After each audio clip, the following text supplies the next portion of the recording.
অভিজ্ঞদের ক্রীড়াঙ্গনে কাজে লাগানো হলে ক্রীড়াঙ্গনের পলিসি মেকিংয়ে ভূমিকা পালন করবে বাংলাদেশ স্পোর্টস কমেন্টেটরস অ্যাসোসিয়েশন। একথা জানান সংগঠনটির সভাপতি ডাক্তার অনুপম হোসেন। সম্প্রতি রাজধানীর একটি হোটেলে অনুষ্ঠিত হয় সংগঠনটির সাধারণ সভা এবং কার্যনির্বাহী কমিটির নির্বাচন। সহকর্মী ফরিদুল ইসলাম অপু ও ইব্রাহিম খলিলের তথ্য ও ছবিতে থাকছে বিস্তারিত। দেশের ক্রীড়াঙ্গনকে আরও এক ধাপ এগিয়ে নিতে একটি সুশৃঙ্খল সাংগঠনিক কাঠামোর মধ্য দিয়ে যাত্রা শুরু করল বাংলাদেশ স্পোর্টস কমেন্টেটরস অ্যাসোসিয়েশন।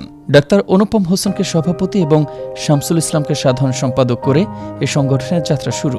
সম্প্রতি অ্যাসোসিয়েশনের আহ্বায়ক ডাক্তার অনুপম হোসেনের সভাপতিত্বে রাজধানীর একটি হোটেলে অনুষ্ঠিত সাধারণ সভা এবং কার্যনির্বাহী কমিটির নির্বাচন অনুষ্ঠিত হয়। সকল ক্রীড়া ধারাভাষ্যকারদের একই প্ল্যাটফর্মে নিয়ে আসতে সংগঠনটি ভূমিকা পালন করবে বলে জানান এই নির্বাহী সদস্য। সকল ক্রীড়া ভাষ্যকারদেরকে একসাথে একই ছাতার নিচে আনা, ক্রীড়া ভাষ্যকারদের মান উন্নয়ন এবং সেই সঙ্গে সর্বোপরি ক্রীড়া ভাষ্যকারদেরকে ভবিষ্যতে তৈরির ক্ষেত্র হিসাবে এই সংগঠনটি যাত্রা শুরু করেছে। ধারাভাষ্যকে শিল্প হিসেবে সাধারণ মানুষের কাছে পৌঁছে দিতেই এই কমিটির যাত্রা বলে জানান সংগঠনটির সাধারণ সম্পাদক।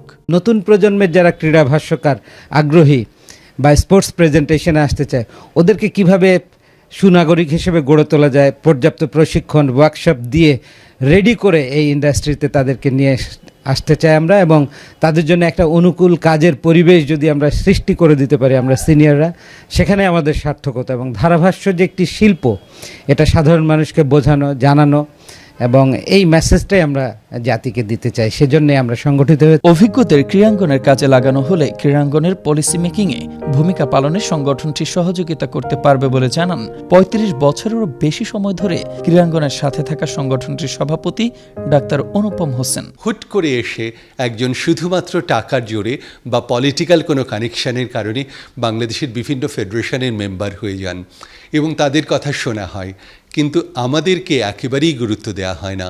আমরা যারা বাংলাদেশের বিভিন্ন ক্রীড়াঙ্গনের সাথে, বিভিন্ন খেলাধুলার সাথে জড়িত, আমরা আমাদের এক্সপিরিয়েন্স গ্রো করেছি, আমরা ধীরে ধীরে নিজেদেরকে গড়ে তুলেছি। সো আমরা যেন ক্রীড়াঙ্গনের পলিসি মেকিংয়ে ভূমিকা রাখতে পারি, সেই ব্যাপারে আমাদের অ্যাসোসিয়েশন অর্থাৎ বাংলাদেশ স্পোর্টস কমেন্টেটরস অ্যাসোসিয়েশন ভূমিকা পালন করবে এবং আমরা আশাবাদী বাংলাদেশের ক্রীড়াঙ্গনকে আমরা এগিয়ে নেবার ক্ষেত্রে আমরা সহযোগিতা করতে পারবো ইনশাআল্লাহ। ক্রিকেট ও ফুটবলের খেলার মানের পার্থক্য সুনিপুণভাবে তুলে ধরলেন এই ক্রীড়া সংগঠক। এটি কিন্তু একটি সাইকেলের মতো। ক্রিকেট এগিয়ে গেছে, সেই কারণে ক্রিকেট টেলিকাস্ট বেড়েছে। ক্রিকেট টেলিকাস্ট বাড়াতে ক্রিকেটে স্পন্সর এসেছে, ক্রিকেটের স্পন্সর আসাতে ক্রিকেটে অনেক টাকা বেড়েছে, টাকা বাড়াতে ক্রিকেটাররা টাকা বেশি পাচ্ছে। আর ফুটবলে যেহেতু সংগঠকরা ব্যর্থ, সুতরাং ফুটবল মাঠে নেই, ফুটবল মাঠে না থাকার কারণে ফুটবলে স্পন্সর নেই, স্পন্সর না থাকার কারণে ফুটবলে টাকা নেই, টাকা না থাকার কারণে প্লেয়াররা টাকা পাচ্ছে না। সুতরাং আপনি যদি ভালো সংগঠক দিতে পারেন, ভিশনারি সংগঠক দিতে পারেন, যিনি ফুটবলের উন্নয়নে একমাত্র কাজ হবে তার, যিনি শয়নে স্বপ্নে জাগরণে ফুটবল উন্নয়নের কথা ভাববেন এবং কাজ করবেন।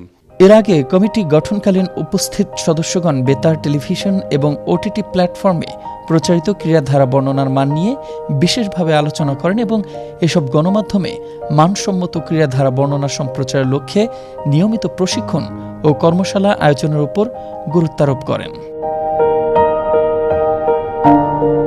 মুস্তফা কামাল তোহা, আনন্দ টিভি, নিউজ ডেস্ক।